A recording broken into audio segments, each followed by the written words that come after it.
No nii, tere päevast, tere õhtust, tere hommikust, kes kuidas millal vaatab. Ähm, Ma lubasin teile kommenteerida tegelikult siis edasi, et ma andsin teile aega võimaluse kommenteerida ja vastata ja lubasin ka ise seda teha.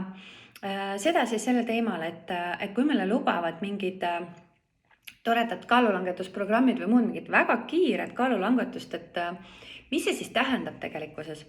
Ja selle video juurde sa saad tagasi pöörduda, aga sai see siis alguse sellest, et ma mängisin mingisuguse küsimustikuga, mis lubas mul siis oktoobri keskpaigaks, oktoobri esimeseks pooleks pigem, kaotada 9 kilo.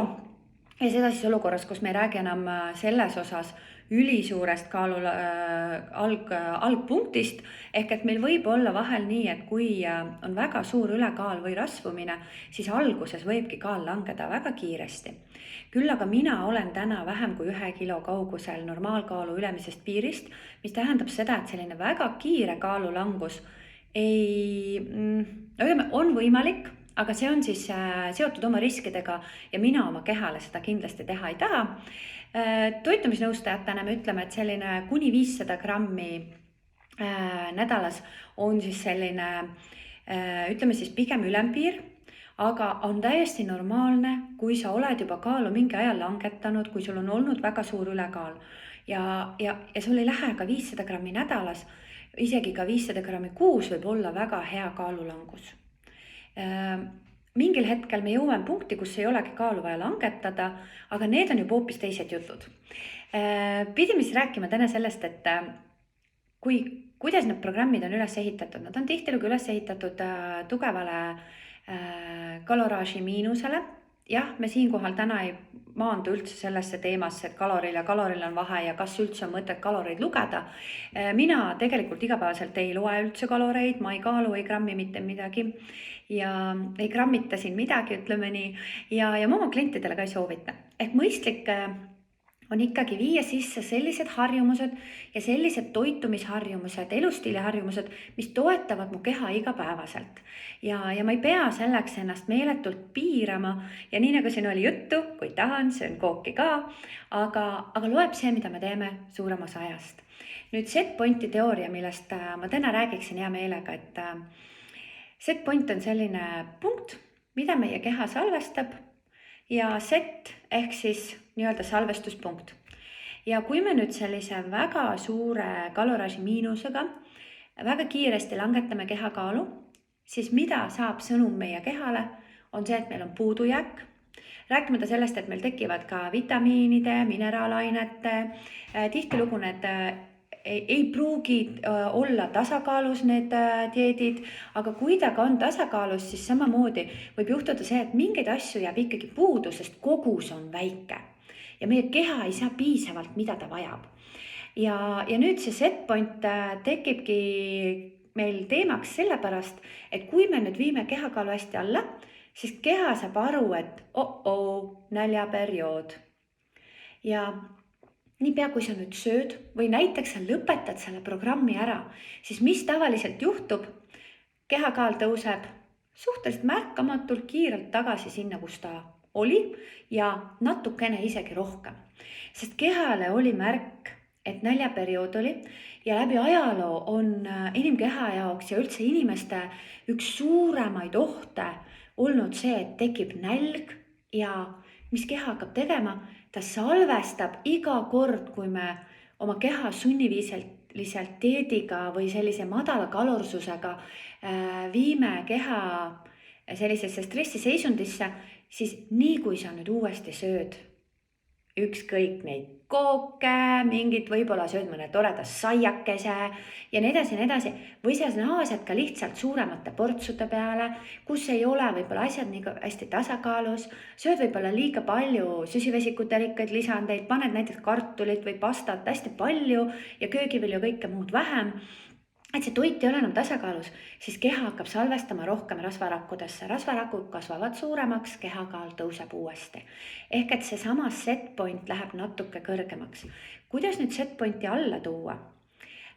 Rahuliku, mõistliku, tervist toetavate harjumustega, tasakaalustatud toitumisega, sammhaaval. Kui oled rahulikult tulnud kaaluga allapoole, säilitad mingi aja ja set point läheb sinna, keha tunneb, et kõik on hea ja rahulik ja siis jälle langetad kaalu tervislikult, heade harjumustega, jälgides, et kõik keha vajadused on täidetud, sa oled saanud piisavalt häid rasvhappeid, sul on paigas vitamiinid, mineraalained, keha ei tunne seda stressiolukorda ja puudust ja siis see set point vähehaaval lähebki allapoole. Ehk et keha ei püüa taastada kogu aeg mingit vana harjumust, aga see võtab aega, seda me ei saavuta 10. oktoobriks.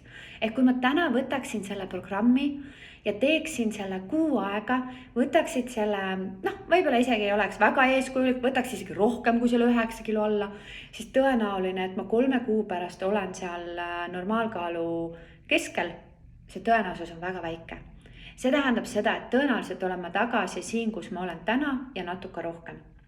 Ja sellepärast mina ei tee selliseid ekstreemseid katseid oma kehaga enam ja ma ei soovita neid sulle ka. Kui sa tahad nõu pidada sellel teemal, et kuidas oma keha paremini toetada, siis võta minuga julgelt ühendust. Me leiame selle viisi, mis sobib sulle mulle koostööks kõige paremini. Nüüd üks punkt, mis on veel oluline, et mis vahel unustatakse ära. Kui sa soovid oma keha toetada, sa tahad oma toitumist ise analüüsida, sa ei taha praegu teha koostööd toitumisnõustajaga, sa ei taha selles osas midagi, sa tahad lihtsalt vaadata, et mis mu toitumine on. Siis ma väga soovitan sul võtta lahti selline leht nagu NutriData ja seda sul on võimalik kasutada äpina telefonis. See on Tai poolt ehk siis Eesti riiklik toitumisprogramm, kus sul on võimalik sisestada oma päevatoidud ja saada lihtne tagasiside sellele, et kas su toitumine on tasakaalus ja nii edasi. Mida sa peaksid rohkem sööma, mida võiks vältida ja nii edasi. Et seda ma soovitan sul kasutada. Ja NutriDatal on ka väga head kalkulaatorid ja seal on sul võimalik siis arvutada, et millise kaloraasiga peaksid sina igapäevaselt toituma. Ja seda siis arvestatakse ikkagi, et mitte see, et sa lähed McDonaldsisse ja sööd selle kaloraaži või jätame brändid välja. Et sa sööd oma kommid, šokolaadid ja kõik muu selle kaloraaži täis, vaid täisväärtuslik tasakaalustatud toitumine sellises kaloraažis. Ja sealt sa saad selle kaloraaži paika. Nüüd mida ei tohi ära unustada, et kui sa oledki kaalulangetusteel ja su kaal kenasti langeb, siis sa pead seda arvutust tegema uuesti. Ehk et kui meie kehakaal langeb, siis ei tohi unustada ära, et ka meie keha vajadused vähenevad. Me vajame vähem energiat, me vajame vähem toitu. Ehk toitumise muutuste juures me peame ka oma toitumisharjumusi muutma näiteks toiduportsudes, lisaks sellele, mida me sööme, kui palju me sööme ja nii edasi. Ehk see on üks väike punkt, mida ma kõigil soovitan meeles pidada, et kui sina langetad kaalu, siis sinu keha vajadused muutuvad. Kui sina tõstad väga palju treeningkoormust või ka lihtsalt tõstad oma liikumist, igapäevast aktiivsust, jälle sinu keha vajadused veidi suurenevad. Et neid kõiki asju mina toitumisnõustajana aitan sul üle vaadata, aga sul on võimalik neid ka endal vaadata üle. Nii et kui sa saad oma esimesed ülevaated tehtud või sa tahad kohe minuga koostööd alustada, võta minuga ühendust. Kui sul tekib küsimusi, küsi selle postituse all. Ma panen need lingid sinna alla ka, kuidas leida NutriData kalkulaator üles ja kindlasti leiad sealt NutriDatast juba ka ise, kuidas oma toidupäevikut teha. Ma soovitan kõigile toidupäevikut, see aitab meid hoida joonel ja ühel hetkel, kui sa minuga koostööd tahad alustada, on sul väga hea, sul on juba üks materjal, millest me saame alustada oma arutelusid. Aga täna siis soovin teile toredat päeva, ma soovin teile hästi toredaid hetki oma kallite lähedastega ja tehke siis häid tervist toetavaid valikuid ja selle asemel, et alati sõbrannaga kooki süüa, mida mina tegin, kutsu sõbranna jalutuskäigule, minge vaadake ringi, vaadake, mis see uues toredat pakkuda on, liikuge, rääkige toredaid jutte, helistage oma lähedastele, kes kaugemal ja koguge neid toredaid emotsioone oma päeva, sest ega toitumine ei ole ainuke siin elus. Elus on väga palju muud. Nii et nautige oma päeva ja tšau!